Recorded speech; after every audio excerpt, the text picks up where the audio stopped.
my boy, Demba, kay. Assalamualaikum. Papa Souloukhou, yaa ngi toog. Boy, ne ma ba xam yaa ngi toog ba tey. Si suba bi ma jullee fajar ba tey maa ngi toog fii di la xaar. Mais Papa Souloukhou, loo may xaaree ak la laa la yoreel. Xamoo ko boy.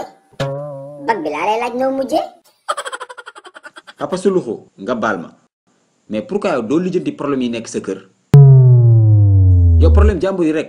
Boy, bul wax loolu Demba. yow téye moo fils. Bag ren bi ñëpp xam nañ ne dafa metti. Bag ren bi kay gars yi dañoo sacrifier vraiment. Sacrifice. Wax nga dëgg.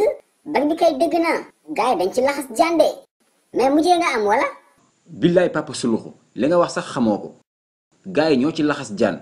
suñu école li muy ngand yëpp 10 personnes ñoo fa am. 10 personnes.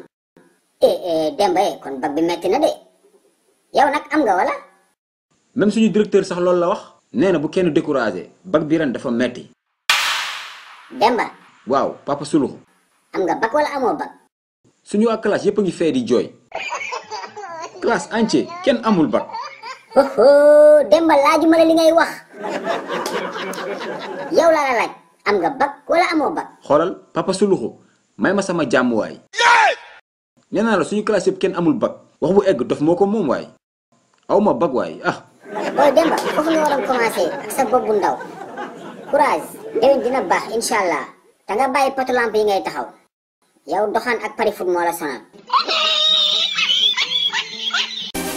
xew-xew amatina de xale yi seen livre les courses de Souloukhou ñëwatina tome 2 ak tome 3 bi génn na de waaw te bii ba dafa ànd ak lu bees tak non seulement dañu yokk page livre yi ba 60 waaye dafa amaale ay question de compréhension pour améliorer intelligence xale yi livre Souloukhou bu bees bi am na solo de mani ku gaaw la def commande doo am si livre yi de xale yi gaaw leen woo seen papa ak seen yaay ñu defal leen commande si numéro boobee ngeen di gis man moom defal naa commande sama doom ak samay jarbaat yàgg na ku yéex ñaar gaaw leen